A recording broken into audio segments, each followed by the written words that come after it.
ajma as-sahabatu wat-tabi'un ala muqata'atil mubtadi'ah. Para sahabat dan para tabi'in mereka sepakat untuk memutuskan hubungan dengan al-mubtadi'ah, ahlul bid'ah. Ini yang pertama, nukilan kesepakatan. Kemudian yang kedua berkata Imam Al-Baghawi di dalam Syarhus Sunnah,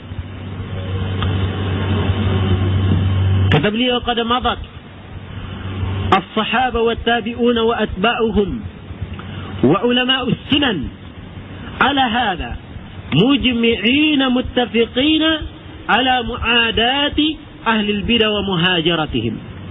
Telah sepakat para sahabat dan para tabi'in dan orang-orang yang mengikuti mereka dan para ulama sunnah, semuanya sepakat di atas hal ini. Mereka sepakat dan ijma' tentang wajibnya untuk menanamkan permusuhan terhadap ahlul bid'ah dan wajibnya untuk menjauhi mereka. Ini kesepakatan di kalangan para a'immah. Dan juga berkata Imam Ahmad rahimahullahu ta'ala ketika menyebutkan usulus sunnah, kata beliau, usulus sunnati indana at-tamassuku bima kana alaihi ashabu Rasulillah sallallahu alaihi wasallam wal iqtida'u bihim wa tarkul bid'ah wa kullu bid'atin dhalalah wa tarkul khusumat wal julus ma'a ashabil ahwa wa tarkul mira' wal jidal wal khusumat fid din. Kata beliau, pokok sunnah menurut kami, kata Imam Ahmad, adalah berpegang teguh dengan apa-apa yang para sahabat berada di atasnya dan mencontoh mereka. Ini satu pokok sunnah.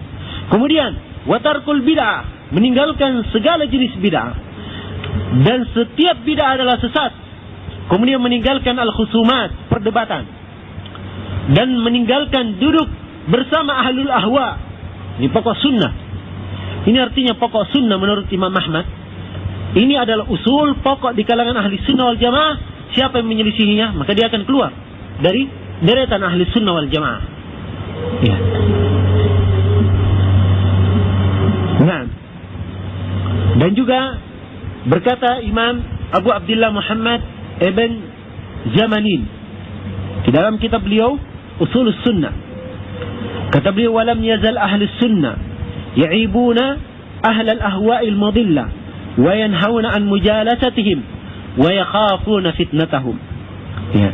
Terus menerus ahli sunnah itu mencerca ahlul ahwa'il mudillah, pengikut hawa nafsu yang menyesatkan, dan melarang mereka, melarang untuk duduk bersama mereka dan takut terhadap fitnah mereka. Ini nukilan-nukilan ijma' dari para sahabat atau dari para a'immah rahimahullahu ta'ala menunjukkan bagaimana sikap mereka terhadap ahlul bid'ah. Iya. Subhanallah, ini adalah nasihat bagi umat Islam, bagi orang-orang yang menginginkan kebaikan, orang-orang yang menginginkan kebaikan di dalam agamanya. Iya. Dan ini sekali lagi nasihat, dan telah kita katakan tadi, ini adalah amar bil ma'ruf dan perintah dari Allah Subhanahu wa taala. Karena itulah wajib atas setiap muslim untuk yang menghendaki keselamatan untuk dirinya kelak di kemudian hari, hendaknya dia memegang, dan hendaknya dia jangan sampai duduk dengan ahlul bidah sehingga bisa membahayakan agama mereka. Wallahul musta'an. Di sini ada beberapa athar dari para a'immah yang menunjukkan tentang bahayanya dan larangan mereka duduk dengan ahlul bidah. Yang pertama, diriwayatkan oleh Imam Al-Lalikai.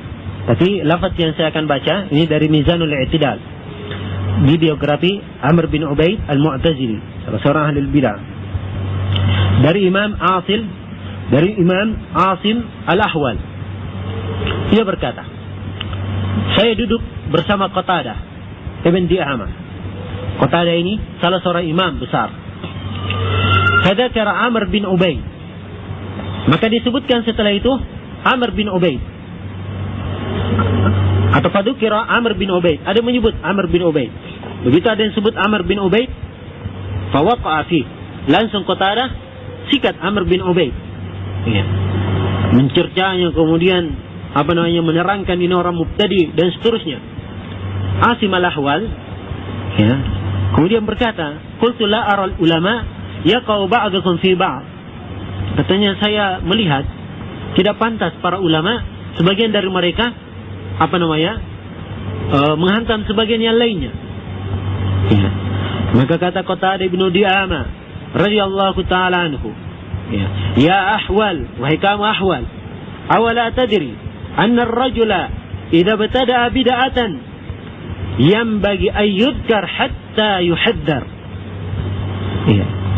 Kata beliau, wahai kamu ya Ahwal, tidakkah kamu tahu bahwa kalau orang melakukan bid'ah itu harus untuk disebutkan namanya, ya, supaya orang tahu bahwa ini adalah orang sesat. So, bahaya kalau tidak ditahu ini orang punya penyelewengan dan punya kesesatan, bahaya. Ya. Karena itulah salah seorang imam juga, Abbad bin Abbad, beliau berkata, idza sakata al-alim famata ya'riful jahil. Kalau orang yang alim, orang yang mengetahui itu diam, kapan orang-orang yang tidak tahu kalau diam? Ya. Nah, karena itulah para ulama sepakat bahwa mengeritik orang-orang yang berbuat bid'ah, menerangkan kesalahan mereka dan menerangkan kejelekan mereka, itu bukan masuk ke dalam perbuatan ghibah, tetapi semua itu masuk ke dalam kategori nasihat. Masuk ke dalam kategori nasihat. Sebab ahlul bid'ah adalah orang-orang yang berbuat zalim, dan orang-orang yang melanggar agama Allah, maka harus diterangkan tentang siapa mereka. Iya. Kemudian kita lihat lagi yang lain. Atau kita mulai dulu dari para sahabat. Berkata Ibnu Abbas radhiyallahu taala anhu, "La tujalis ahlal ahwa fa inna mujalasatahum mamradatun lil qulub." Berkata Ibnu Abbas dalam riwayat Al-Ajurri dan Ibnu Battah, janganlah engkau duduk bersama ahlul ahwa. Sebab duduk bersama mereka itu adalah membawa penyakit bagi hati. Kata Ibnu Abbas, ya, itu duduk sama mereka, ya, jangankan duduk, lewat saya sama mereka, itu sudah tidak baik, ya. Atau lihat saja wajahnya, itu sudah tidak enak di hati, ya. Lihat orang-orang yang menyimpang. Nah, dan begitu memang hakikatnya, ya. Dan harus disyukuri orang-orang yang mempunyai perasaan seperti itu, mempunyai halawatul iman, mempunyai kelezatan iman, dan tahu mempunyai mauqif, dan pandai menjaga agamanya. Ya. Dan Ibnu Umar radhiyallahu taala anhu berkata tentang Al-Qadariyah. Ya, ketika ditanya beliau tentang Al-Qadariyah, kata Ibnu Umar ketika disebutkan tentang Al-Qadariyah, idza laqituhum atau idza laqita haula fa akhbirhum anni bari'un minhum wa annahum bara'u min. Walladhi yahlifu bihi Abdullah bin Umar law anna li ahadikum mithla Uhudin dhahaba fa anfaqahu ma qabila Allah minhu hatta yu'mina bil qadar. Ini riwayat Muslim. Kata Ibnu Umar, kalau kamu berjumpa dengan mereka itu orang-orang Al-Qadariyah, kabarkan kepada mereka bahwa saya, Ibnu Umar, berlepas diri dari mereka, dan mereka tidak ada hubungan dengan saya, demi yang Abdullah bin Umar bersumpah dengannya. Andai kata salah seorang dari mereka memiliki satu gunung Uhud emas, kemudian dia infakkan di jalan Allah, mereka tidak akan diterima oleh Allah Subhanahu wa taala sampai mereka beriman kepada takdir Allah Subhanahu wa taala.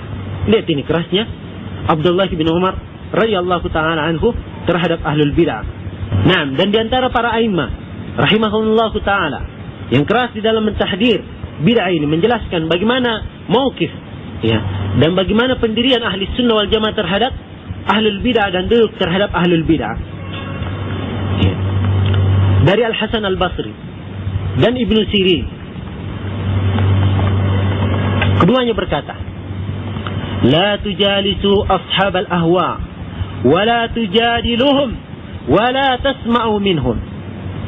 Janganlah kamu duduk Apa janganlah kamu duduk bersama ahlul ahwa, dan janganlah kalian berdebat bersama mereka, dan jangan dengar sedikit pun dari mereka. Ya. Bayangkan dengar sedikit pun tidak boleh. Ya. Mendengar dari mereka. Ya. Nah, karena itulah Ayyub As-Sikhtiyani, ya, rahimahullah taala, sebagaimana yang diriwayatkan oleh Al-Ajurri, Imam Ad-Darimi dan Ibnu Battah dari Salam bin Abi Muti', kata beliau, datang seorang dari ahlul bid'ah kepada Ayyub As-Sikhtiyani. Kemudian berkata, ya Ayyub, ya Abu Bakar, kunyanya Ayyub, as'aluka an kalimah, saya ingin tanya kamu tentang satu kalimat saja. Al-Bari memintanya satu kalimat saja katanya. Maka Ayyub ranjak pergi, dan dia jadikan kemudian disyaratkan dengan tangannya, kata beliau, wala nisfu kalimah, dan tidak juga sepotong kalimat. Ya, jangan satu kalimat, sepotong kalimat pun tidak boleh. Kemudian beliau pergi. Ya. Ini sikap mereka terhadap ahlul bid'ah. Ya. Kemudian dari Abu Kilabah radhiyallahu taala anhu atau rahimahullah, dalam riwayat Ibnu Sa'ad dan Al-Ajurri, Abu Kilabah berkata, la tujalisu ahlal ahwa wa la tujadiluhum fa inni la amanu ay yaghmisukum fi dhalalatihim aw yalbisu alaikum ma kuntum ta'rifun. Kata beliau, jangan kalian duduk bersama ahlul ahwa, dan jangan kalian berjidal bersama mereka, berdebat bersama mereka, sebab saya tidak merasa aman kalian akan dicelupkan di dalam kesesatan mereka, atau apa yang kalian ketahui akan dibuat samar-samar oleh mereka. Ini bahayanya duduk dengan ahlul ahwa. Ya. Kita tidak tahu apakah bisa mengalahkan. Anggaplah punya hujjah, ya, punya kekuatan, tapi belum tentu, ya, bisa mengalahkan dan menangkis lihainya mereka ahlul bid'ah. Ya. Dan dari Yahya bin Abi Katsir, dan juga ini dari Al-Fudail bin Iyad, diriwayatkan sama, semisal dengan itu. Kata Yahya bin Abi Katsir dan Fudail bin Iyad, idza laqita sahib bid'atin fi tariq fakhudh fi ghairihi. Kalau kamu ketemu dengan ahlul bidah dalam satu jalan, papasan jalan di satu lorong, dalam satu riwayat, kamu ambil lorong yang lain, jangan lewat sama mereka, bahaya. Ya. Jangan lewat, diomongi satu kalimat, sudah.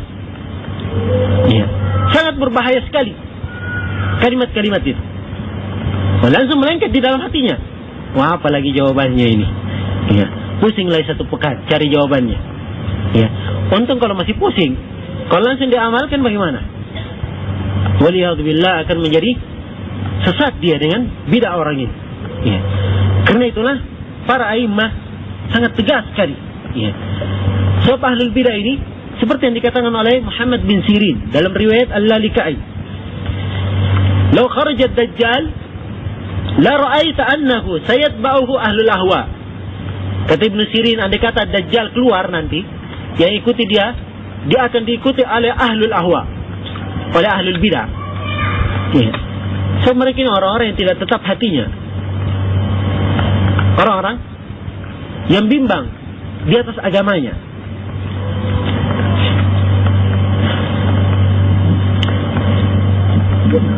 Kemudian perkataan yang lain dari Imam Fudail bin Iyad juga.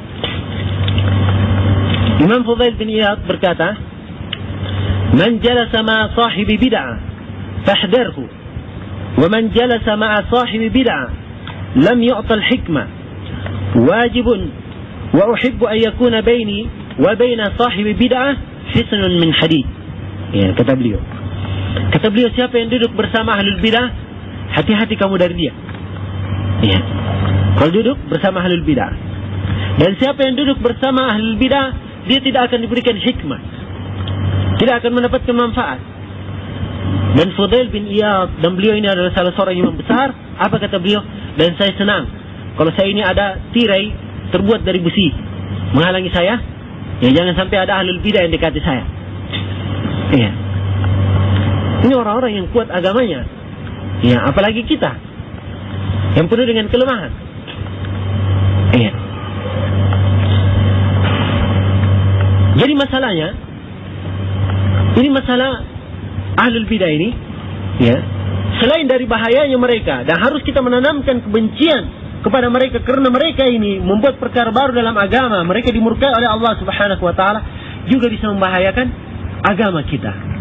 Karena itulah Imam Sufyan Ats-Tsauri rahimahullahu taala berkata, "Man asgha bi sam'ihi ila sahibi bid'ah wa huwa ya'lam kharaja min ismatillahi wa wukila ila nafsi." Siapa yang mendengarkan, mengalihkan pendengarannya kepada sahib bid'ah, ya, kepada ahlul bid'ah, dan dia tahu ini ahlul bid'ah, maka dia keluar dari penjagaannya Allah.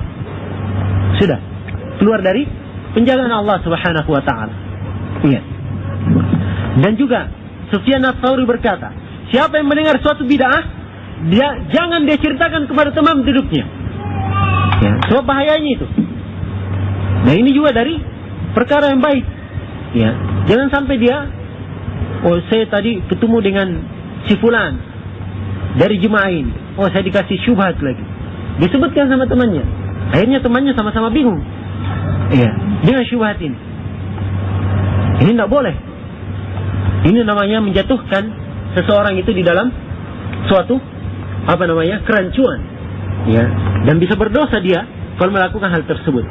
Imam Az-Zahabi rahimahullahu taala setelah menukil perkataan Sufyan Ats-Tsauri ini, ya, di dalam Syiar Alamin Nubala, beliau mengomentari, ya, kata Imam Az-Zahabi, "Aktsarus salaf ala hadha at-tahdid yarawna anna al-quluba dha'ifah wasyubha khattafah."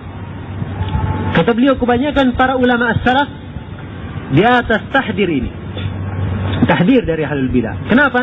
Mereka melihat bahwasanya hati-hati itu lemah, sedangkan syubhat itu menyambar-nyambar sana sini, ya, menyambar-nyambar sana sini, padahal hati kita lemah, ya. Dan tuh maka lihat nanti contoh-contoh bagaimana para imam besar terpengaruh dengan ahlul bidah, ya. Ini imam penuh dengan ilmu dan mengarang karangan yang berjilid-jilid, tapi terpengaruh juga gara-gara duduk sama ahlul bidah. Apalagi kita, iya. Wallahul musta'an. Dan juga Al-Hasan Al-Basri radhiyallahu ta'ala anhu